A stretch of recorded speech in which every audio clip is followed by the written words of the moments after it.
It's Saturday. We're live.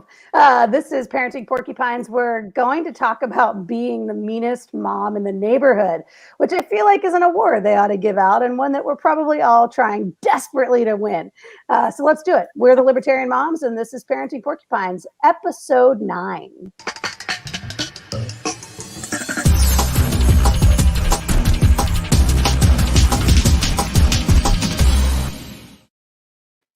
All right, I love this topic because I have, since Holly was a little kid, sworn that I was going to be the meanest mom in the neighborhood.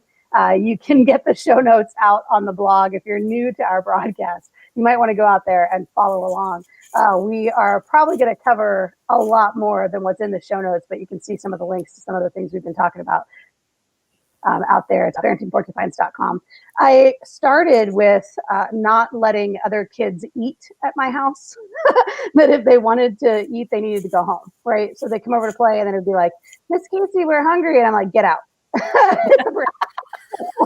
Like, I'm not feeding other people's children. And part of that is like, allergies and all this kind of thing. But the other part of it is I grew up in a family where like you didn't do that. You didn't eat at your neighbor's house. Like that just wasn't a thing for us. My parents were always very strict about it.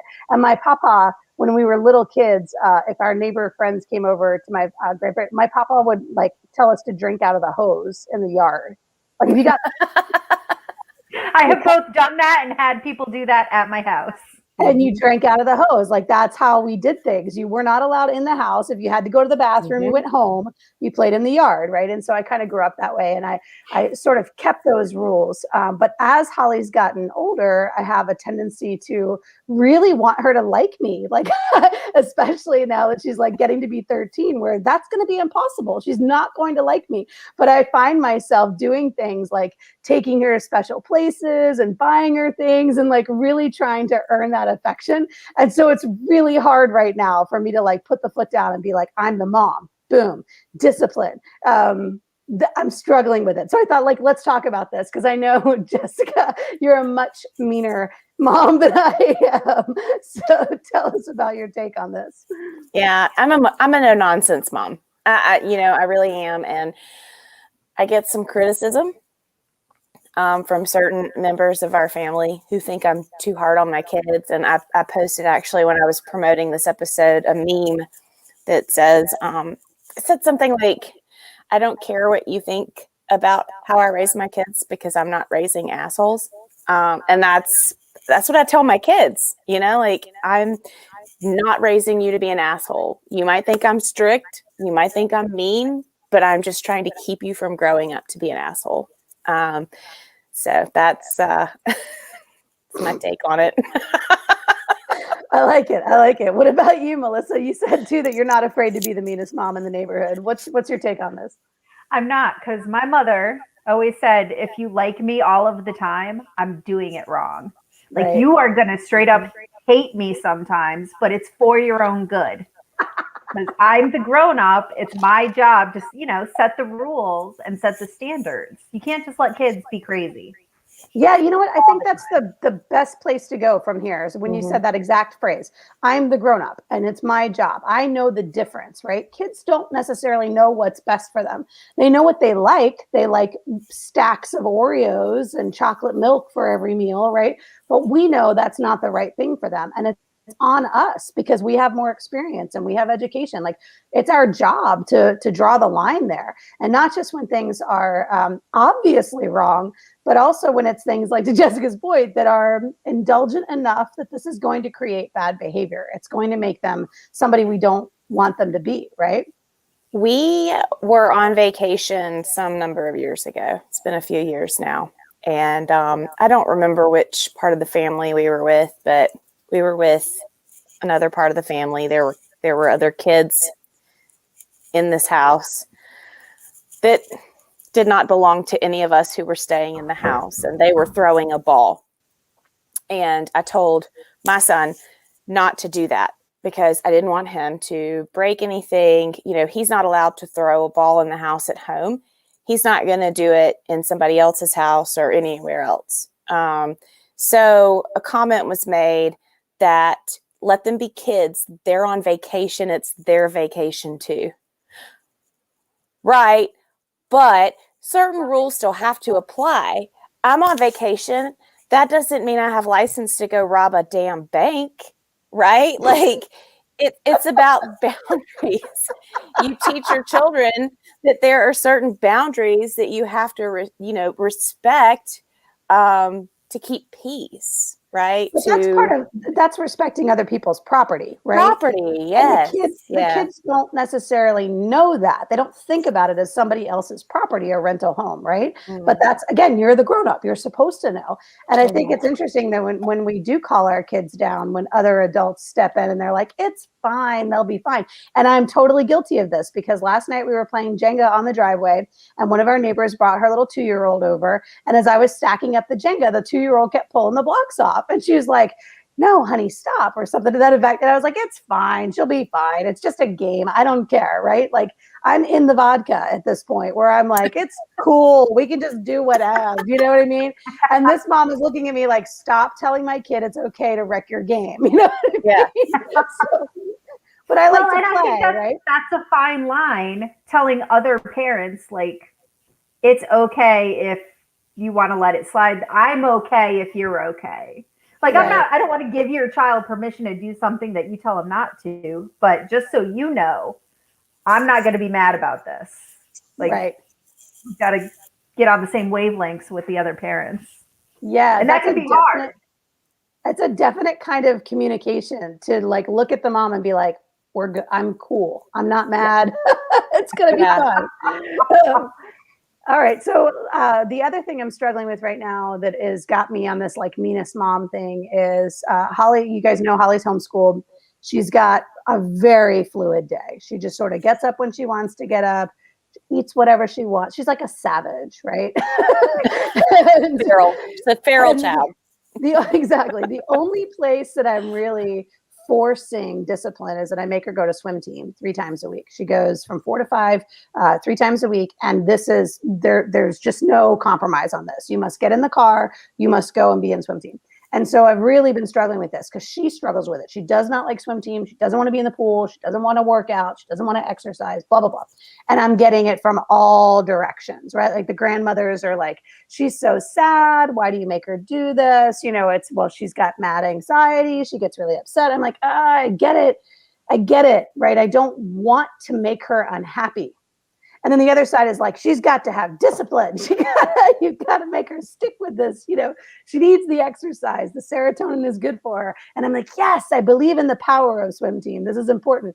But I'm back and forth. You guys know I've been struggling with this. So just, are there things that your kids don't want to do that you make them do? And why, right? Like going to visit grandparents or something like that they're just like, no, fuck that. And you're like, nope, we're doing it anyway. Well, going to visit grandparents, they love doing that, right? Like they enjoy time with all their grandparents.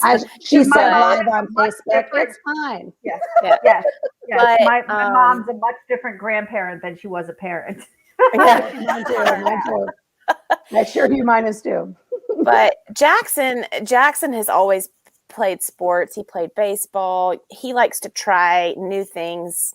Caldwell, not so much. And so Caldwell will start doing something and he'll quickly get bored or he'll decide he doesn't like it. And then he just doesn't want to do it. Right. So our rule in our house is if you ask to do something, if you choose to do that and you ask us and we agree and we pay the money, we buy the equipment, we, take you to practice, you have to participate and you have to finish the season.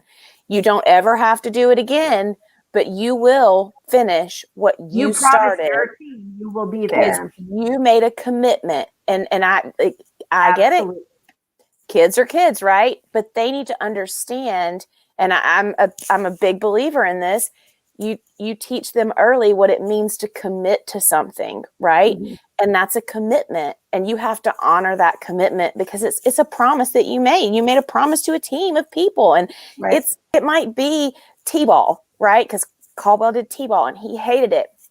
We made him finish the season because even though he was 5 years old, he needed to understand that other people were there. They were relying on him, and I think that's important. And like I said, he never did it again. He doesn't want to do it now. That's fine. I'm not going to make him do it, but you finish what you started is, I think, the theme of that, or the we have the same moral of the story. in our house. Yeah. Yep. Yeah. You pick Are there something. other things, Melissa, that you make them do that they don't want to do? No, well, their chores, stuff like that. But my son just wanted to quit his troop. He's been doing it for 2 years. He doesn't want to do it anymore. And it's been a fight getting him to go to the meetings. And I said, okay, he's 10, almost 11. I said, okay, you can not go to troop anymore. You are going to talk to your troop leader and explain to him that you don't want to, I'm not doing this for you. You want to quit. You need to man up and talk to him and explain and apologize and say, this isn't for you. And he did. So I'm super proud of him. But that's awesome. I'm like, you want to quit. And you're teaching him not me.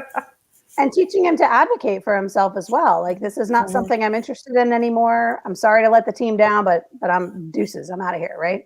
And it's like 10 months out of the year. So, I mean, it's not like it's a 2-month season. Right. Yeah, I could see that. I was the same way growing up. Like, my mom made us stick with whatever we had made a commitment to. And so, and I guess, so on the side of the swim team thing with Holly, the season ends in May. And I've said to her, like, when the season's over, we can find something else. Right. But I'm also, you're going to do something. Yeah. I'm also, I really believe that sports, some kind of physical exercise is really important. Aren't they outside? Why aren't they outside? Like, we were literally completely outside until the minute you got online. Then it was like, hey, mom. I love that. I just love it.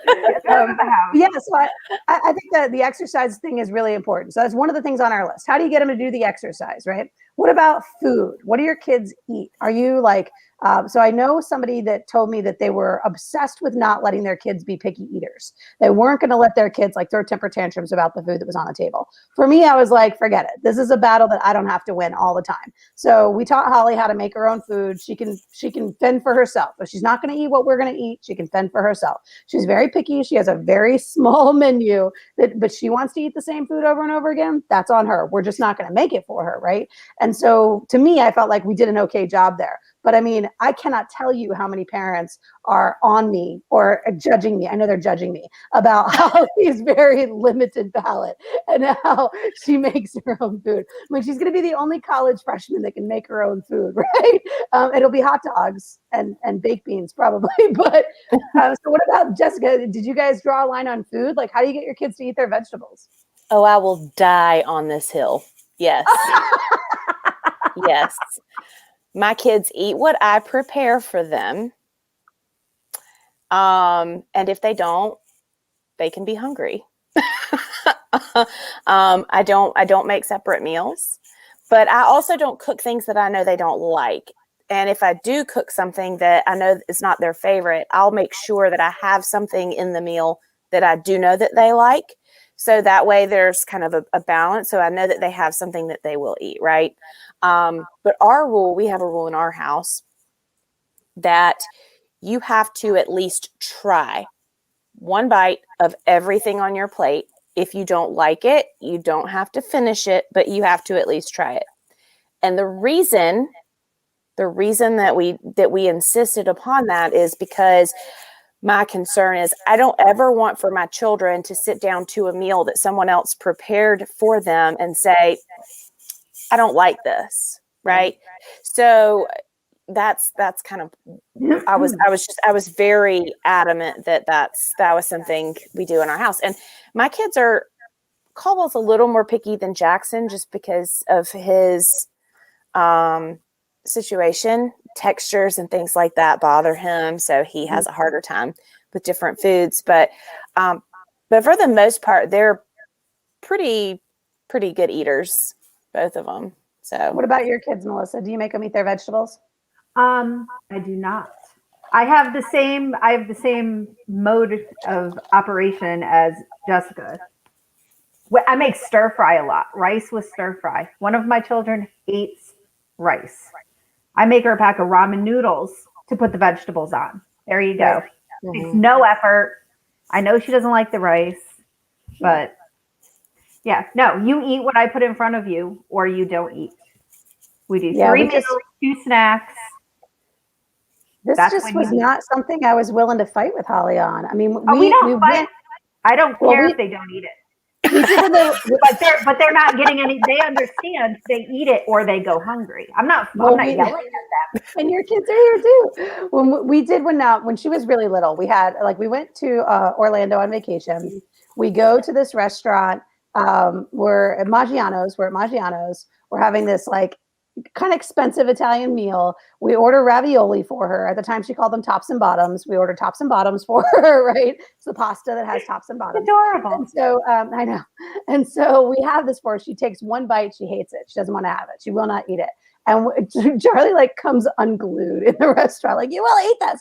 And our poor server is like, I could bring her something else. And we're like, no, she'll either eat that or she won't eat anything. And she's like, fine, I'm not eating anything. That child would starve if we had that rule. I kid you not. She would 100% just not eat at all. If there was not food in the house that was for Holly, she would starve. And so we kind of got to where it was like, all right, you're eating apples. She drinks a ton of milk. Like you've got, peanut butter and jelly. And like when I was growing up, I was really picky when I was a little kid too, right? And my pediatrician told my mom, he said, she will live on peanut butter and jelly. Let her make them herself. It will be fine. And I ate peanut butter and jelly for years.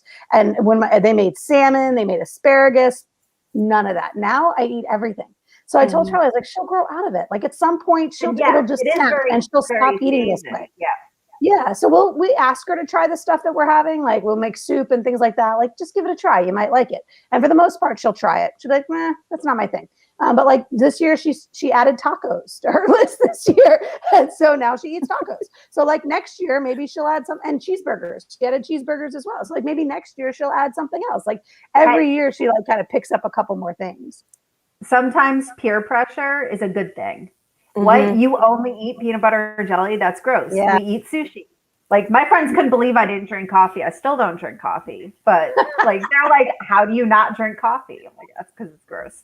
But yeah, I think you're right. I think the older she gets, her friends will give her a harder time. And I think that comes from adults too. Like I know when I was growing up, because I grew up in a big, very close family, and so aunts, uncles, and grandparents, when when my brother and I were being difficult and our parents could not get through to us, sometimes they could, right? And so, in a situation where maybe a kid doesn't want to try something and a different adult says, what? You don't like this? This is so good. You should try it, and maybe don't let me be disappointed. Yeah, that's 100% true. My younger sister is a big foodie. She's a fantastic cook. And anytime she cooks for the family, she'll just be on Holly about, you've got it. This food is so good, Holly. You are missing it. I have a feeling that eventually it'll break through. I honestly just don't worry about it. Like she's healthy. And so I'm like, forget it. This is just not something like just that I will die on that hill. I'm like, it's just not one for me. I mean, it's just not. I just honestly just don't give a damn. If she's eating and she's healthy, I'm good. I don't really care what it is. So, and again, like maybe there are other things that I'm like going to be obsessive about, but this is just not one of them. Go ahead. I know you're raising your hand. Like I think we've pretty much, just before we even proceed through this conversation any further, we've pretty much established that I'm the biggest asshole mom in the group, right? So just all of you watching, just go on ahead and put that in your mind, because I'm probably going to be a bigger asshole looking at this topic list. Yeah, get ready. Buckle your seatbelts, friends, because it's going to be a fun ride. Well, but again, you're also raising kids that are not assholes, and I may very well be raising the biggest prima donna on the planet, right? It may be that at some point she's and other people are like, that is the most difficult child. I'm like, I don't know how she got that way. So I'm not sure why she's so spoiled. I did that. All right, what about homework? What about study habits? Are you looking over their shoulders, Melissa? Your kids are back on campus now, right? Are you looking over their shoulders? No, they don't do homework. They don't get homework. They're a Montessori school, so homework's not a thing. But what about you, Jessica? What about homework? If they did, I wouldn't. I'd make sure it's done. Show me that it's done, but I'm not checking your answers. I'm not My mom, my parents. If I don't get it done, it's my fault. Yeah, it's my problem. My teacher's gonna be mad at me. I have to explain it. Yeah. That's the position I took with Jackson, and Jackson does an exceptional job of handling his business. I mean, for a 12-year-old boy, he is pretty responsible. He's truly exceptional, but he must be in the room. Is he in the room? No, he's actually grilling chicken for dinner outside. Jackson Superman is in the room. He's cooking dinner. So I want my 10-year-old to spend more time with your 12-year-old. I know, right? Send Holly up there too. Send him up. But with Caldwell, he has been really, really struggling. And I'm one of those moms, like, I don't think homework. They are in school all day. I don't support homework. But for Caldwell, we're having to be a little bit more vigilant and making sure that he is doing those homework assignments and studying and doing those things, because he's not getting everything at school that he needs to get. Right. He's not, retaining everything that he needs to retain. And so he's struggling. So it's I don't really have an answer, because I'm at like complete opposite ends of the spectrum, depending on which child you ask me about. I mean, I'm with you. I'm anti-homework as well, right? I understand the value of revisiting material within 24 hours. So for retention purposes, so I get that piece. Like, I get the value of it, but I still think they spend so much time at school that when Holly was bringing home stacks and stacks of homework, I was like, you're killing me with this. If it's going to be more than an hour of your time, this is ridiculous. Like this is just too much work.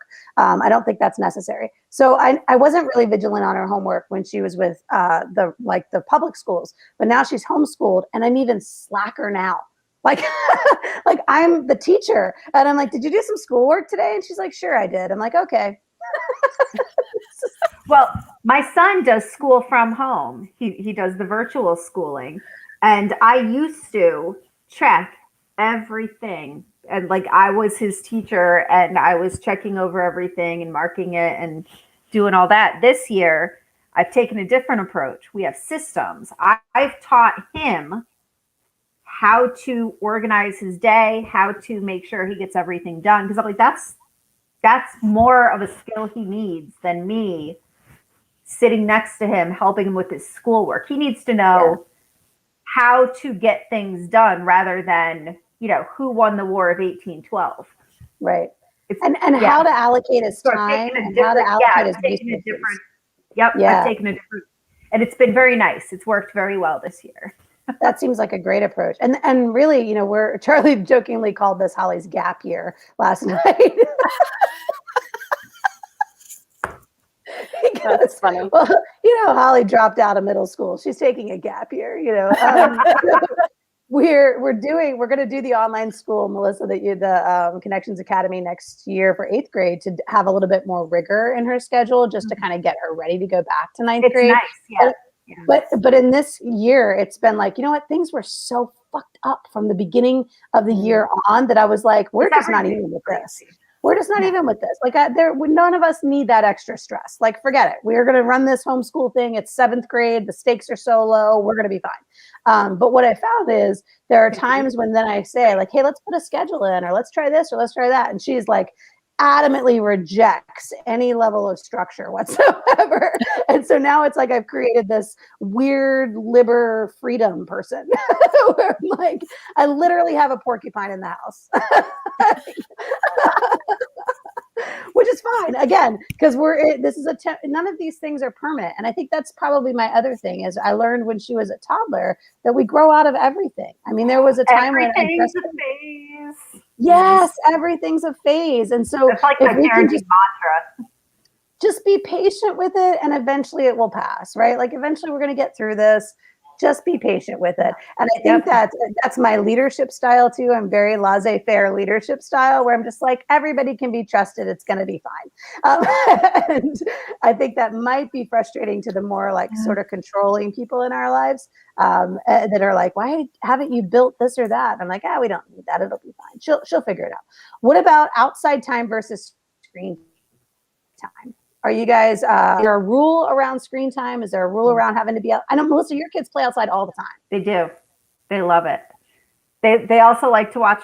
We don't really have rules about screen time. We have rules about video games. They get 1 hour a day on video games. Xbox, PlayStation, computer, whatever. 1 hour. But TV, I don't care. As long as they're not bothering me, they can watch all the TV they want. Just don't fight. I don't care. But yeah. That's good. Do you have screen time rules at the house? Yes, we do. Sometimes we enforce them a little more strictly than others. We have to, because if we didn't, our kids would sit and watch TV all day long. And when Caldwell watches TV for any extended amount of time, he turns into this tiny little satanic, hateful lunatic. Yeah. He's just horrible. He's bouncing. It's not just him. It's No, it's all not. of Yeah. them. Because It's all of sometimes we just go, I'm like, no electronics for a week. Especially in the summertime Detox. when there's no school. I'm like, that's it. We're done. Y'all just get out of my house. I'll see you tonight. But I do make Yeah. them play outside. Like if they are keyed up and in the house, and I just go outside, don't come back in until I tell you to. I don't care what you do out there. Just go. We ran into that when Holly was little, probably like ages 7, 8, 9, where there was a lot of YouTube watching, and then she would just be a complete asshole, right? And so then it would be like, hey, will you put your phone down or whatever it was she was watching YouTube on to do this thing, right? Take out the trash or something really small, like just something that helps the household, right? And it would be this like there's all this sort of just shit attitude. And so I finally had had enough. And I was like, we're done with the shit attitude. Like, we're just done here. And if you can't pleasantly depart from what you're watching to do something else, you won't be watching at all. And now it's like she's figured that out. So very easily she'll go, absolutely, Mom, right? She will just pause whatever she's watching. She'll put it down. She'll very pleasantly get up and interrupt what she's watching to do what I need her to do. Never learned this lesson. My mom would scream at my sister. The two of them would scream at each other. I'm like, Megan, when Mom says do something, just smile and nod and say, okay.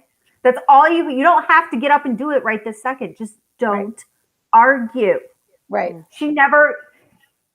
My sister's don't be a jerk about it. 30-something Just don't be a years jerk old. about it. Never learned that lesson. That's exactly right. Like, oh my God, my sisters are the same. We're going to get to discipline in just a second. But one of our, your husband, Jessica, wants us to mention the Yes Day movie. So I just saw this on Netflix. I haven't watched it yet, but it's about the parents really who good. have the day where they say yes to everything.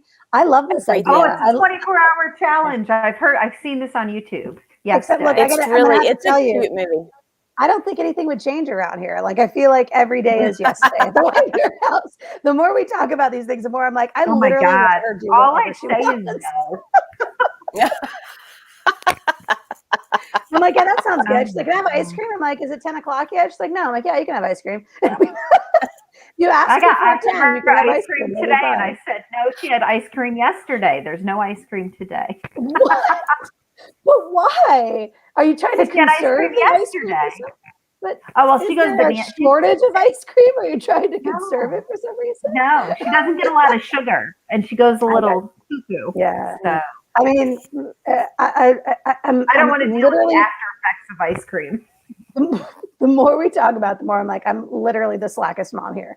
But it came from like early on, like when she was young, like when she's 4, 5, 6, I was really strict with her. And I think like she just has this I believe anyway, she's got so much self-awareness now that she's like, I get it. I know the rules. I know we don't have rules. Like there isn't any of that. Like there's a rule in our house. I'm like, that's not a thing. We never say that in our house. Like Holly will ask me something and I'll be like, what do you think about that? I don't know.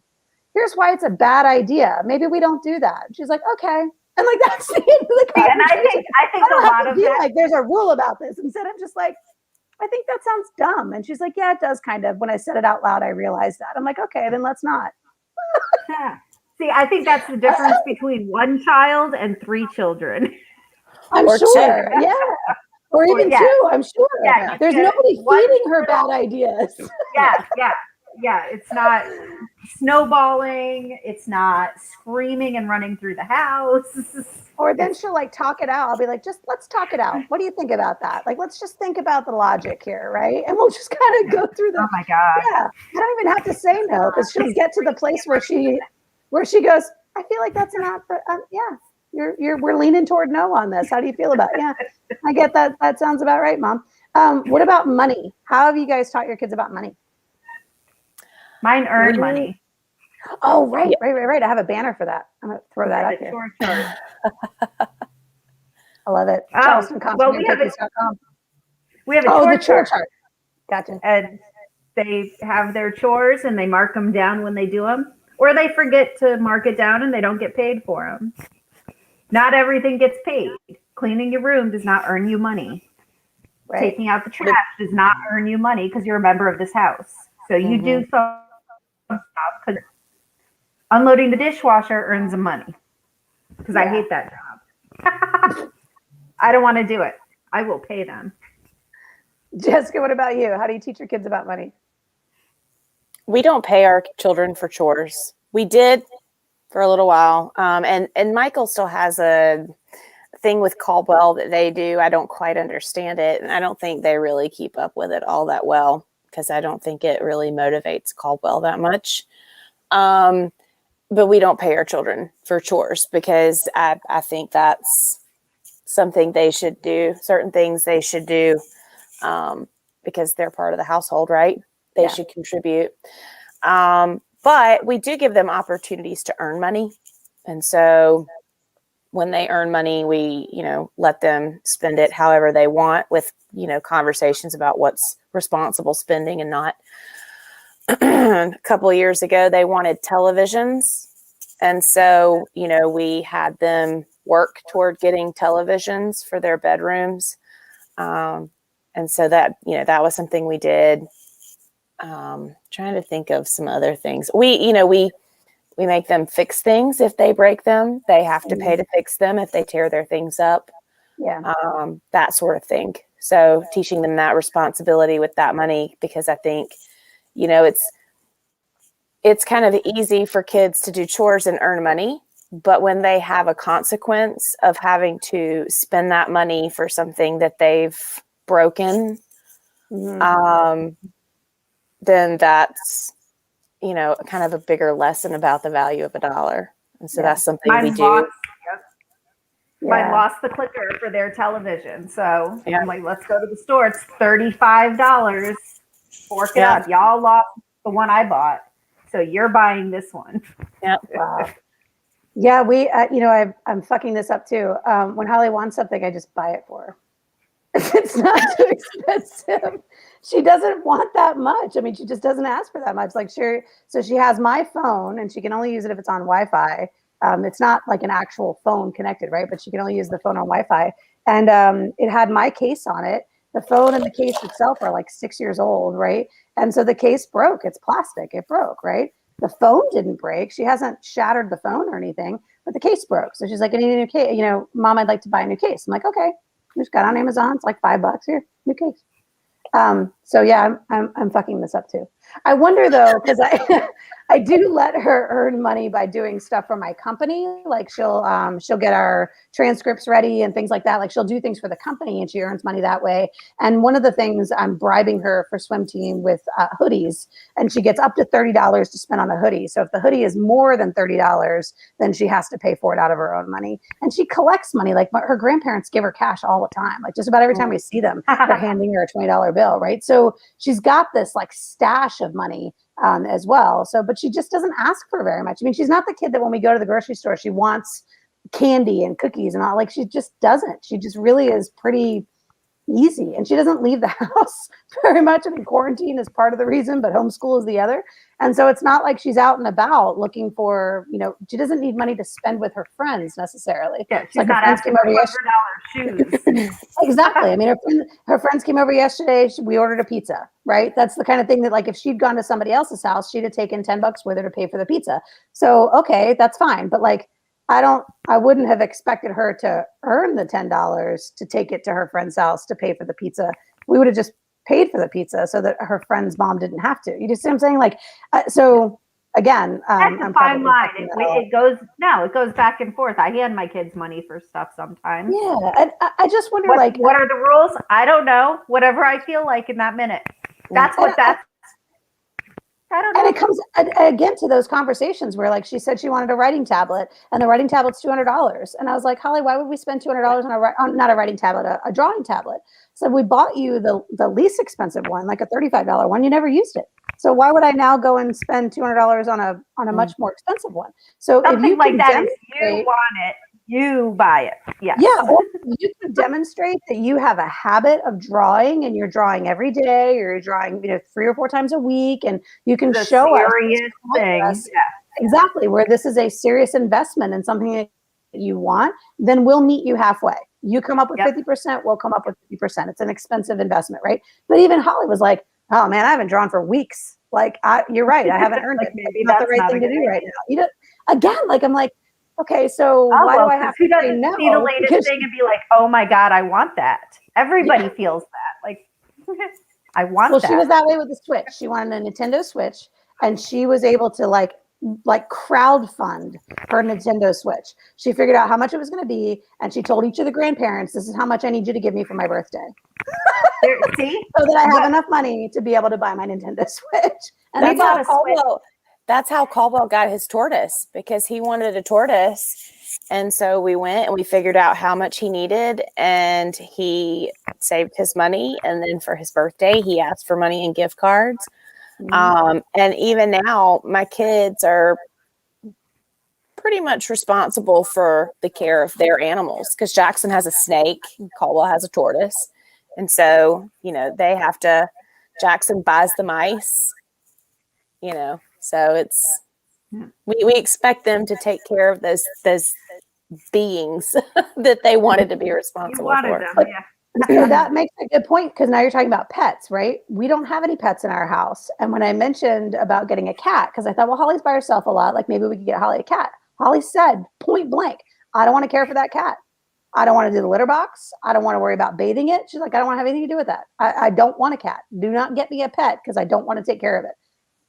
I mean, what 12-year-old is like that self-aware that she's like, I'm too lazy for a cat? Yeah, no, that's too lazy a for a very cat. good thing. So you're doing something right. Yeah. So we had a dog before we had the chili. I don't know if it's me. You had the dog first, right? Yeah, we did have that poor dog is just like, seriously, the kids are still here. I thought this was a phase. Yeah.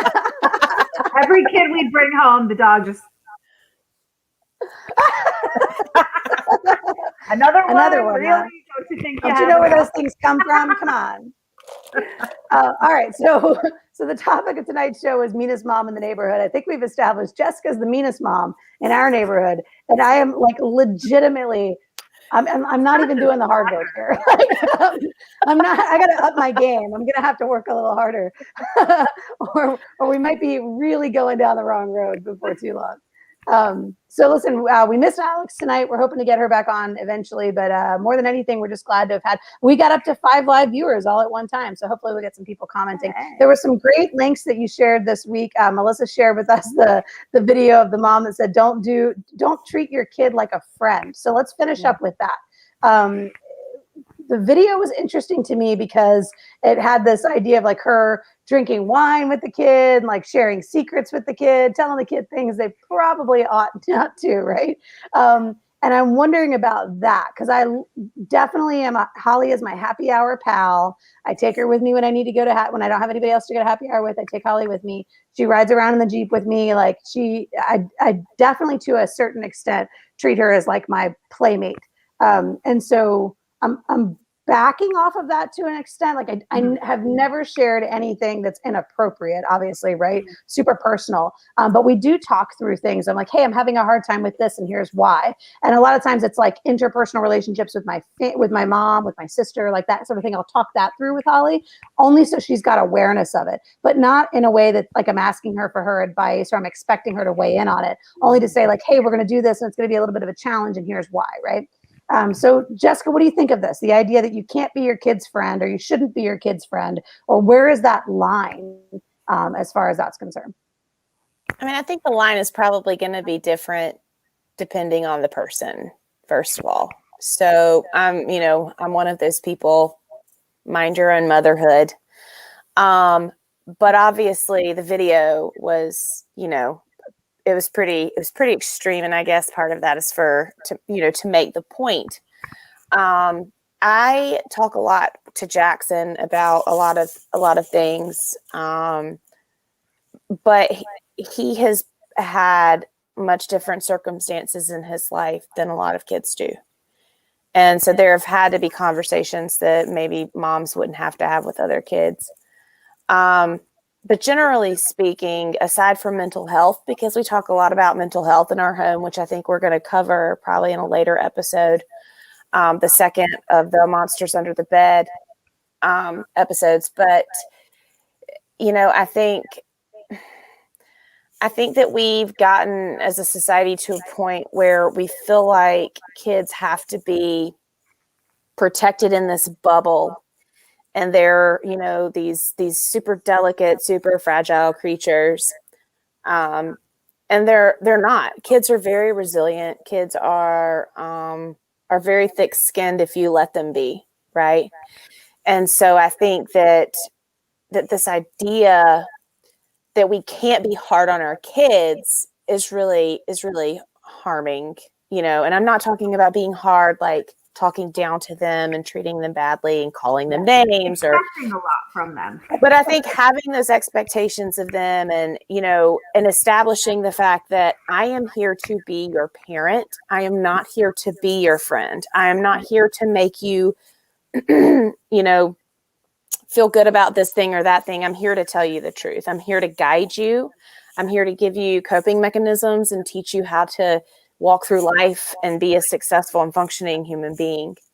But isn't that so? Wouldn't you think, though, that being honest with your kids and being forthright with your kids in that particular way is how you show them respect? Respect for them as individuals, respect for them as people, to be honest with them about these things. So that's where, like, all of these conversations that Holly and I have, where I'm like, I'm struggling with this. I'm being honest with you because I don't know what the right choice is. And I don't want you to think that I'm making this choice lightly, that I'm simply saying no because I haven't had enough wine.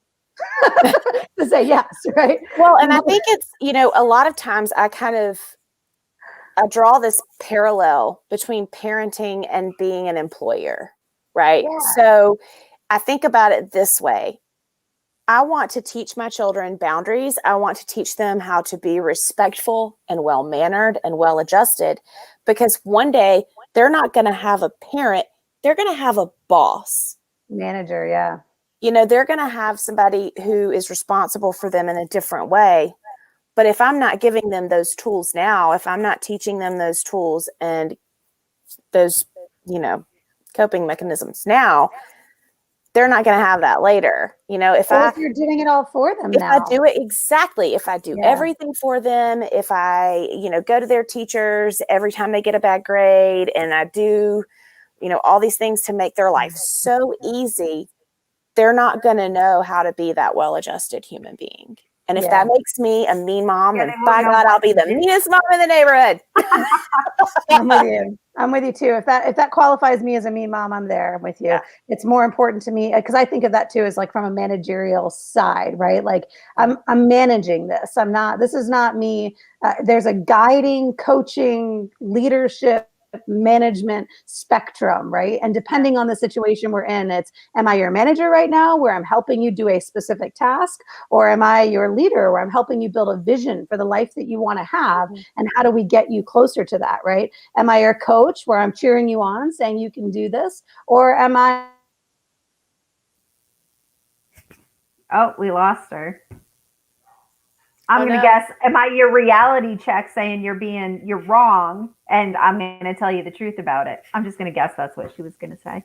Yeah, I was going to say, I'm like, and Shiza. Yeah, here we go. So Melissa, what do you think? I mean, as far as like, do you see your role as that of sort of a manager or something to that effect? Yes, my job is to raise functioning members of a society that can take care of themselves and can raise people and interact with people in a good way. So yeah, I'm trying not to raise people who don't know what they're doing. And there's a fine line, especially when you get to like the teenage years, because you want them to be able to come and talk to you and not feel like you're going to finger wave and judge them. Mm-hmm. But I'm not your best friend. I'm going to yet. My mom's my best friend now, but you know, when I was a teenager, that was not the case. But yeah. Well, listen, this was really good. And I know we went to 45, which we normally stop at 30, but I knew this topic was going to be a good one. And I think we're going to get a lot of response on it. So thank you guys so much for being here and being part of this. Your Saturday night now is off to a good start. Go ahead and pour another cocktail. You're off the hook now. We've been the Libertarian Moms and this is Parenting Porcupine. See you next week. Bye, Al.